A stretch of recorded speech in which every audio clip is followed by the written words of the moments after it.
Bonjour et bienvenue sur la chaîne Le Petit Grassois. Aujourd'hui, je vais vous montrer comment réaliser un joli bouquet de fondant facile à faire et surtout idéal à offrir à vos proches.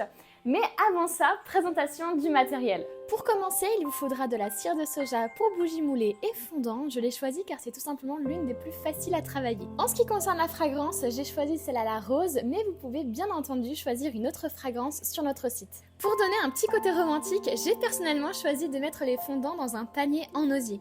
Et pour que cela tienne, vous aurez forcément besoin de mousse florale adaptée au pot que vous décidez de prendre, ainsi que des pics. Vous aurez également besoin des moules de votre choix. Ici, j'ai pris le moule rose sauvage qui est très réaliste, ainsi que le moule en silicone floral et cœur d'amour. Le plus important ici, c'est vraiment d'avoir des fondants de tailles différentes pour bien les entreposer les uns les autres. Pour reproduire le tuto, il vous faudra également du colorant en grains rose, ainsi que les micas rose soyeuse et rose pâle. Pour sublimer le panier, j'ai décidé de rajouter du papier de soie et vous pouvez bien évidemment rajouter des petites fleurs séchées. Et pour terminer, vous aurez simplement besoin d'un thermomètre, d'une balance ainsi que d'un bécher. Pour débuter ce tuto, je commence par mesurer la quantité de cire qu'il me faut pour chacun des moules. Par exemple, ici je commence par mesurer 72 grammes pour réaliser le moule de la rose. Les dosages dépendent vraiment des moules que vous allez utiliser, mais également du pot que vous aurez choisi. Je mets ensuite la cire au bain-marie et une fois qu'elle est fondue, je mesure la température et j'ajoute le colorant rose que je dose en très grosse quantité ainsi que la fragrance que je dose à 10%. Je mélange bien le tout et une fois la température de coulage atteinte, je verse le contenu dans le moule délicatement. Je lance ensuite ma seconde préparation pour mes moules en forme de cœur. Je refais exactement la même chose que précédemment, sauf que je mets beaucoup moins de colorant. Je coule ensuite, comme d'habitude, la cire à bonne température. Je termine avec ma troisième préparation pour réaliser mes plus petits moules et cette fois-ci encore, je dose encore moins de colorant. Vous l'avez sûrement compris, mais mon but ici est d'avoir différentes teintes de rose pour que ce soit plus joli. Je me munis ensuite de l'un de mes pics pour l'enfoncer dans mon premier fondant en attendant que les autres soient prêts. Dans un premier temps, j'emballe soigneusement dans du papier de soie ma mousse florale et prends une seconde feuille de papier que je passe dessous celle-là en la faisant dépasser de chaque côté. Je réarrange le tout pour que ça fasse joli et épuré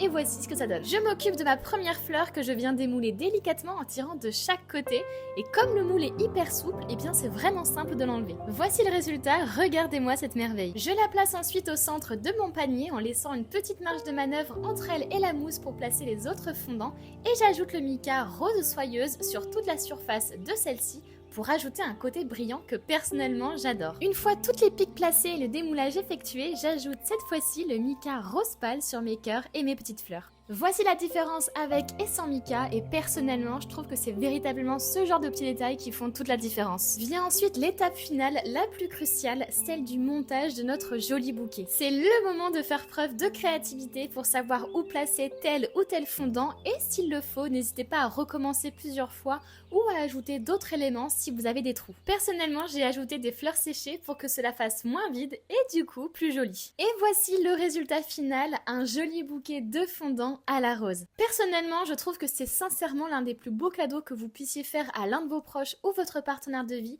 tant c'est beau, parfumé et surtout personnalisable de A à Z. Si vous souhaitez vous lancer, vous pourrez retrouver la plupart du matériel sur notre site. N'hésitez pas à commenter la vidéo, j'ai vraiment hâte de lire vos commentaires et avis sur le résultat final. Et surtout, soutenez la chaîne en vous abonnant, en partageant et en aimant la vidéo. Et moi, je vous dis à bientôt pour un nouveau tuto.